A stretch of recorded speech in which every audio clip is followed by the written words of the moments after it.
Jesus, uma criação dos romanos? Pois é, essa é a grande confusão que muita gente tem espalhado sem ter tanta informação. Você é bem-vindo aqui ao canal do Saião, quando a gente pode conversar com reflexão para tentar levar a um bom caminho de compreensão. Então, Saião, que história é essa? Pois é, pessoal, você acredita, é verdade.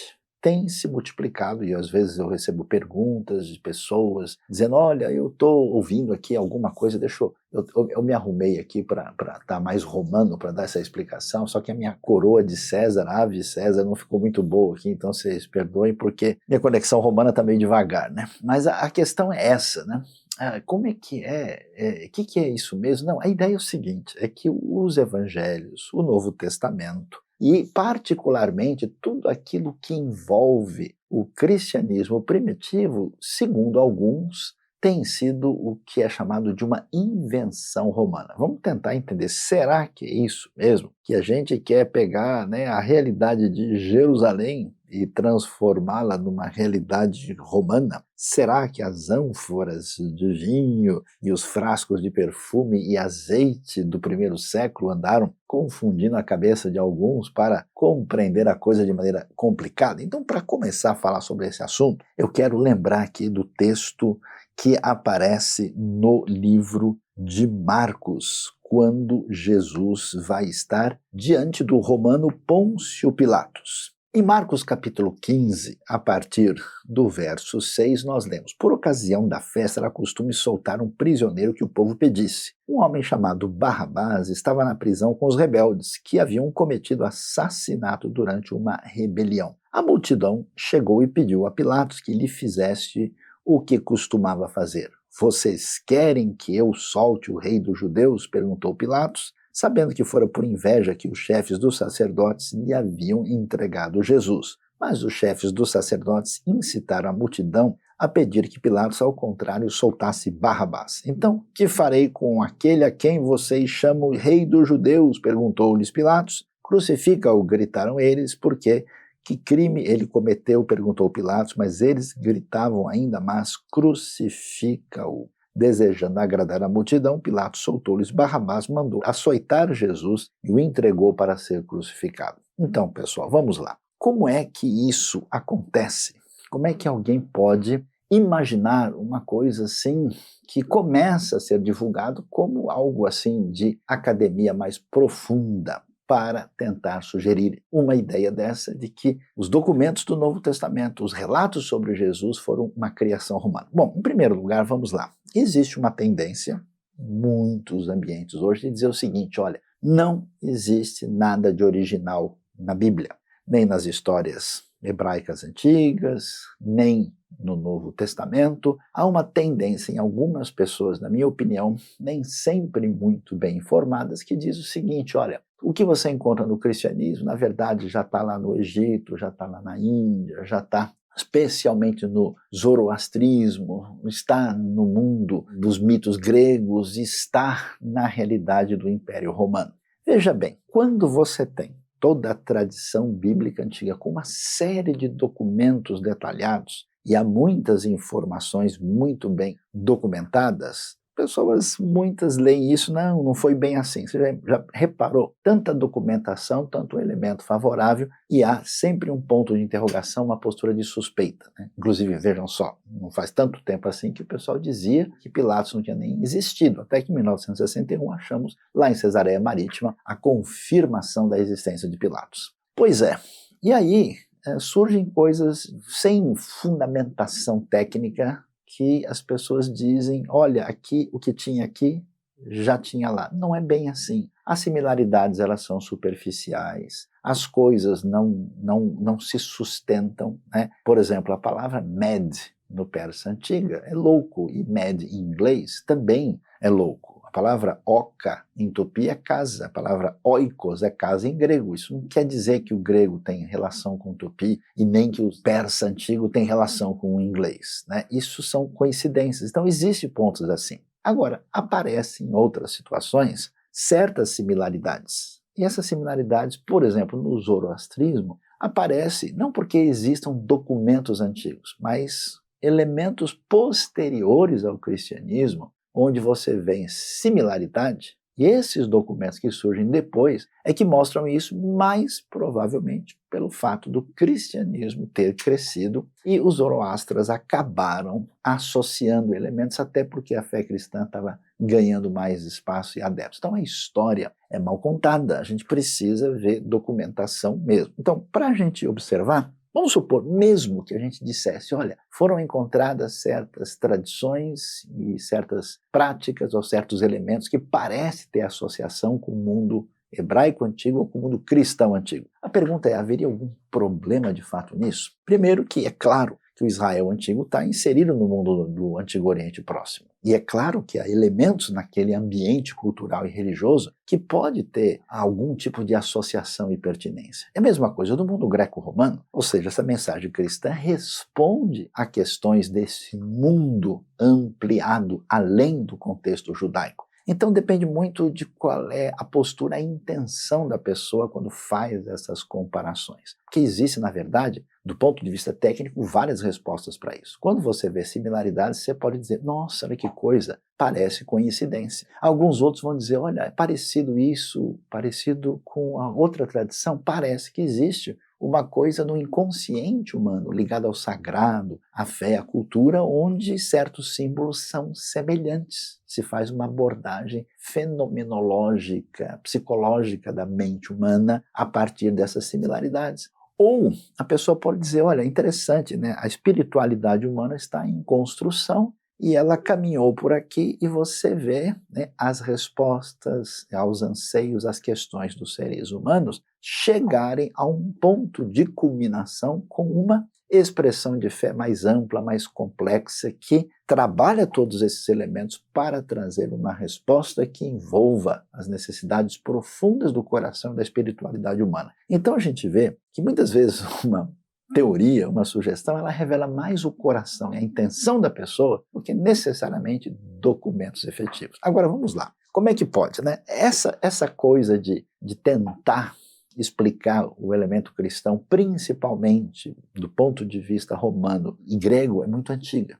né? Aliás, desde Albert Schweitzer, né, um grande estudioso do século XIX, é que isso começou a ganhar um enfoque mais correto, e até por conta das pesquisas linguísticas, arqueológicas, quando ele mesmo observa que o pano de fundo do Novo Testamento é essencialmente judaico. Tanto é que até num país como Israel, entre acadêmicos, você vê esse tipo de pesquisa sem qualquer viés confessional ou propriamente ideológico, porque isso é o pano de fundo histórico, linguístico, arqueológico e cultural. Então veja só, como é que alguém pode imaginar que Roma criou o cristianismo primitivo? A ideia é a seguinte, os judeus estavam dando muito trabalho para os romanos, eles estavam criando problemas, tivemos a guerra, né, dos judeus contra Roma entre os anos 66 e 73, que termina lá com a destruição de Massada. Então, a dinastia, né, vamos dizer assim, dos Flavianos, acabou falando, vamos forjar uma ideia, né, de Messias mais light entre os judeus, porque eles não abandonam essa ideia. E aí a gente cria um personagem, algo que pode aplacar e diminuir esse tipo de fervor político-religioso dos judeus. Então vamos criar um Messias pacífico, um Messias boa gente, para os judeus acreditarem nele e assim eles pararem de fazer guerras e rebeliões. Bom, pessoal, em primeiro lugar, vamos lá. Quando a gente vai asseverar isso, né, e um indivíduo da Califórnia, uns anos atrás, um tal de Joseph Atwill, escreveu algo nessa direção, essa ideia ela é tão fora do minimamente razoável, porque você lendo o Novo Testamento, você vai ver uma série de críticas diretas contra Roma. Está claro aqui que os judeus não aceitam o jeito de ser dos romanos, está claro que eles são opressores, está claro que eles cobram impostos absurdos e não existe uma perspectiva nessa direção. Além disso, apesar de nós termos alguns textos, especialmente na literatura de Lucas, você lê Lucas e Atos, você tem uma postura, digamos assim, mais razoável para com o Império Romano, mas naquela proposta de dizer que a fé cristã primitiva não está interessada em revolução política. mas jamais de identificação com elementos romanos. Quando você lê o Apocalipse é um confronto, assim, os reinos desse mundo passaram a ser do Senhor e do seu Cristo, e ele reinará para sempre. Quer dizer, imagina só o romano lendo uma coisa dessa. Então, nós não temos nenhuma evidência, não tem nenhum documento da antiguidade, nada aponta nessa direção. Então isso não faz nenhum sentido. Os textos do Novo Testamento são escritos, e são escritos de uma maneira, grande parte desses textos, especialmente Mateus, mas outros textos também, escritos de Paulo, está cheio de semitismo, né? Isso não pode ser uma criação romana, né, do jeito que aparece aí.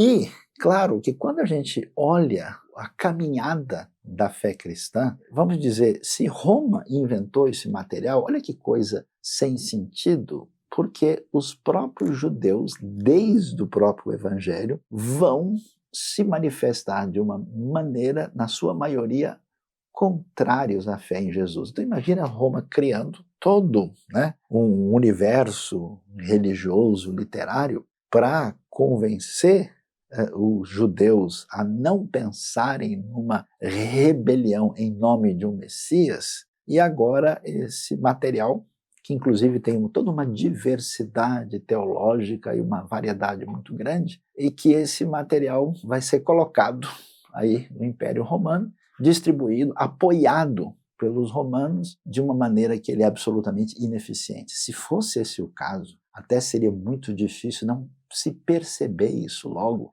Esse material teria desaparecido e não teria sido nada favorável à suposta intenção dos próprios romanos. E, claro, quando a gente observa, né, as coisas, na verdade, no contexto judaico vão em outra direção. A gente vai ver que esse ressentimento com a destruição de Jerusalém e da terra de Israel, ela piora, de modo que nós vamos ter uma segunda rebelião dos judeus contra Roma, né, a famosa rebelião de Bar Corva, né, aí entre 132 e 135, e nada disso faz o mínimo sentido.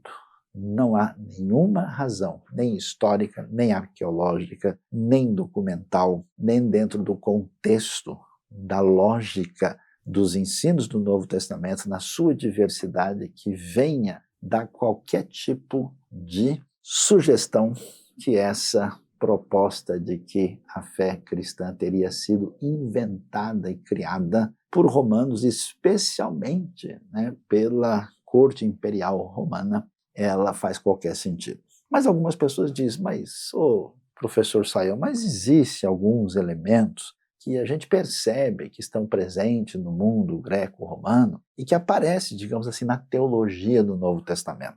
Então, por exemplo, não tem o imperador César, então Cristo também não é rei, né? O imperador não é divinizado, e aí Cristo também não é apresentado como divinizado, não há elementos de contato. Então, pessoal, veja só, primeiro, Roma não surge com essas ideias pela primeira vez. Não é a primeira vez na história que um indivíduo que está numa posição de realeza se mostra como divino de alguma maneira, como vai acontecer no Império Romano aí a partir de César Augusto. Não é a primeira vez que a gente vê uma série de elementos que fazem parte das perguntas que estão presentes no universo humano e que são, de alguma maneira, respondidas de acordo com a proposta de cada um. Então, é verdade que a fé cristã original, que se inicia a partir da pessoa bendita de Jesus, Jesus de Nazaré, o Jesus histórico do Novo Testamento, com essa comunidade da fé, ela traz uma amplitude que envolve respostas à questão existencial do ser humano, respostas ligadas à realidade do mundo espiritual, respostas do ponto de vista do que envolve o que é algo que já está presente na escatologia judaica lá atrás, desde a época da Babilônia, desde os textos ligados a Daniel, desde os textos da expectativa messiânica. E é claro que se essa linguagem vai ser apresentada no ambiente greco-romano, ela certamente vai ter pontos de contato e de comunicação para dizer: a gente não concorda com Ave César e chamando ele de divino. A gente entende que esse elemento de conexão entre o humano e o divino se dá na pessoa bendita de Cristo Jesus. Por isso é importante conhecer bem línguas originais, é importante conhecer estudiosos que são especializados na área e que façam uma leitura do texto sem um viés de antipatia profunda, porque ninguém vai estudar Machado de Assis, Dostoiévski ou Shakespeare de uma postura simplesmente desconstrucionista, sem de fato conhecer o âmago da coisa. Então, essa história de Novo Testamento e Evangelhos, criado por Roma, eu diria que é uma estranha macarronada que não dá absolutamente em nada. Então esse é o canal do Saião, acompanhe a nossa reflexão com atenção e estude aquilo que envolve as Escrituras para o benefício da sua mente e do seu coração.